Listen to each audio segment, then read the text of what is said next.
BA प्रथम वर्ष द्वितीय प्रश्न के पत्र के अंतर्गत नाटक, कथा, व्याकरण आदि है।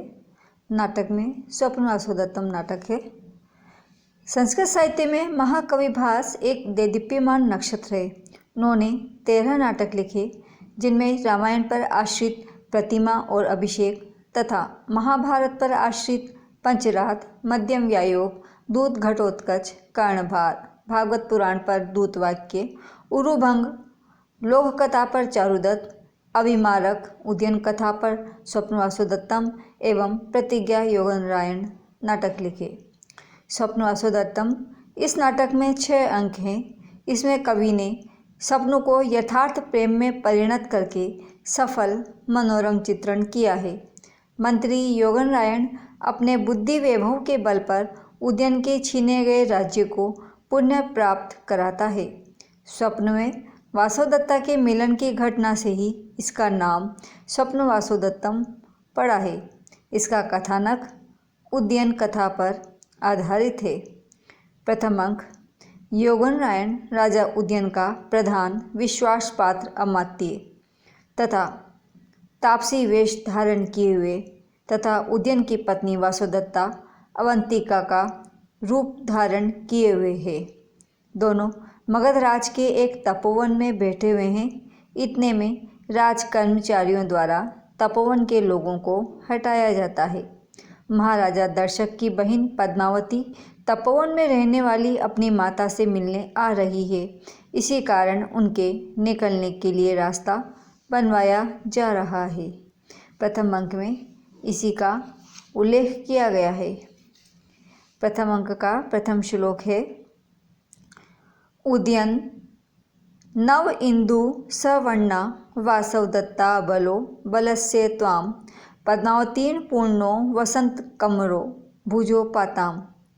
इसमें नवोदित चंद्रमा के समान वर्ण वाली, मदिरापान से अशक्त, लक्ष्मी के अवतरण से युक्त अथवा उत्तम लक्षणों से युक्त, कमल के कोमलता आदि गुणों से परिपूर्ण, बसंत ऋतु के समान सुंदर बलराम की भुजाओं से सभी सभासदों की रक्षा की कामना की गई है। महाकवि भास मंगलाचरण करते हुए कहते हैं कि उन बलराम की भुजाएं, जो कि नव इंदु सवर्णा उदय होते हुए नव इंदु नवीन चंद्रमा के समान वर्ण वाली है। आसौ दत्ता अबलो, आसौ मदिरापान पीने से अबलो अशक्त है।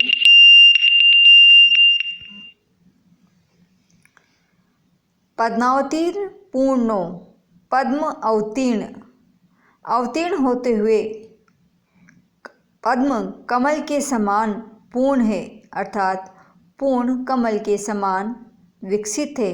और वसंत कमरो, वसंत ऋतु के समान कमरो कमनीय है, सुंदर है। ऐसी भुजो बलस्य, बलराम की भुजाएं, त्वाम आप सभी की, पाताम रक्षा करें। बलराम जी की भुजाएं शोभा, समृद्धि अथवा लक्ष्मी के अवतरण से युक्त है, जो कि वसंत ऋतु के समान कमरो कमनीय है, अधिक कमनीय, शोभायुक्त है, मनोज्ञ है। और उदित होते हुए नव इंदु नवीन चंद्रमा की कांति के सदृश है। प्रिया आसवदत्ता अबलो, प्रिया को मदिरा देने वाली अनुपम श्रीयुक्त भुजाएं आप लोगों की रक्षा करे। प्रथम श्लोक में मंगलाचरण किया गया है और बलराम जी की भुजाओं से सभी लोगों के रक्षा की कामना की गई है। द्वितीय श्लोक, भृत्य मगध राजस्य स्निग्धै कन्या अनुगामिवि दृष्टम उत्सार्यते सर्वस्तपोवन गतो जन। सूत्रधार इसमें प्रेक्षकों को आगामी क्रियाओं की सूचना देने के लिए तैयार होता है, परंतु अचानक शब्द सुनकर वह रुक जाता है और कहता है, भृत्य मगध राजस्य, मगध राज की, मगध देश की, भृत्य राजा की राजकुमारी, स्निग्धे अत्यंत स्नेही, कन्या के अनुगामी भी पीछे पीछे चलने वाले लोगों के द्वारा दृष्टतापूर्वक उत्सार्यते हटाया जा रहा है। सर्वस तपोवन